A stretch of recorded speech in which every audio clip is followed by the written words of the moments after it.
میں نے ایسی منسٹریز دیکھی ہیں جو کہتے ہیں باپ علیحدہ، بیٹا علیحدہ، روح القدس علیحدہ، تین خدا لے کے پھر دے گئے۔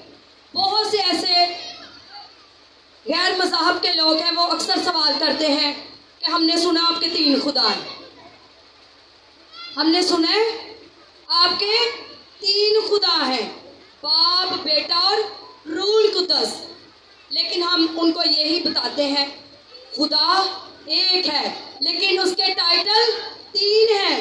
وہ پہلے باپ کی صورت میں ہمیں نظر آتا ہے، پھر اس نے بیٹے کی صورت میں آ کے اپنا کردار جو ہے ہمیں سکھانے کے لیے کہ ہم نے کس طرح خدا کی بیٹیاں اور بیٹے بننا ہے۔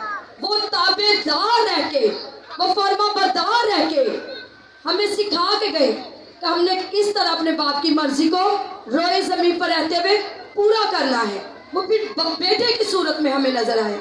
پھر خدا یسوع مسیح نے جب وہ آسمان پر جانے والے تھے، جب وہ تیسرے دن مردوں میں سے جی اٹھے، تو انہوں نے جاتے وقت کہا کہ میں جاتا ہوں اور تمہارے لیے دوسرا مددگار بھیجتا ہوں۔ میں جاؤں گا تو وہ آئے گا، اگر میں جاؤں گا تو تمہارے لیے فائدے مند ہوگا، میں جاؤں گا تو وہ آئے گا، اگر میں نہ جاؤں گا تو وہ نہیں آئے گا۔ پہلے باپ کی صورت میں، پھر بیٹے کی صورت میں، پھر روح القدس کی صورت میں۔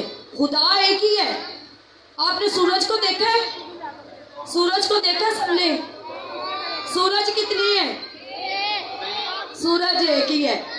اور سورج میں سے کون کون سی چیزیں نکلتی ہیں، کوئی بتا سکتے ہیں؟ سورج میں سے وہ خود کیا ہے؟ سورج ہے۔ اور سورج میں سے کیا نکلتی ہے؟ روشنی۔ اور خدا نے یسوع مسیح نے کہا دنیا کا نور میں ہوں۔ ہاللیلویا۔ اور سورج میں سے دوسری چیز کیا نکلتی ہے؟ تپش، گرماہٹ، جو روح القدس کو بیان کرتی ہے۔ ہاللیلویا۔ تو اس کے آپ اس کو اگر دیکھیں تو یہ نہیں آپ کہیں گے تین سورج ہے۔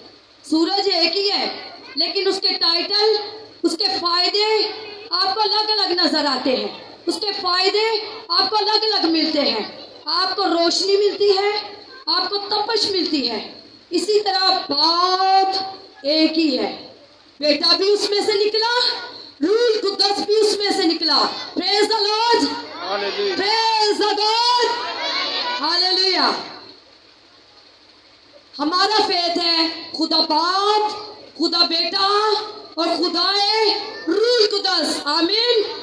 خدا ایک ہی ہے جو آسمان اور زمین کا خالق اور مالک ہے۔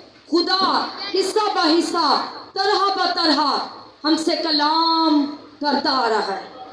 شروع سے وہ اپنے نبیوں کے ذریعہ سے، اپنے پیغمبروں کے ذریعہ سے، پھر اپنے بیٹے کے ذریعہ سے، اور پھر روح القدس کے ذریعہ سے۔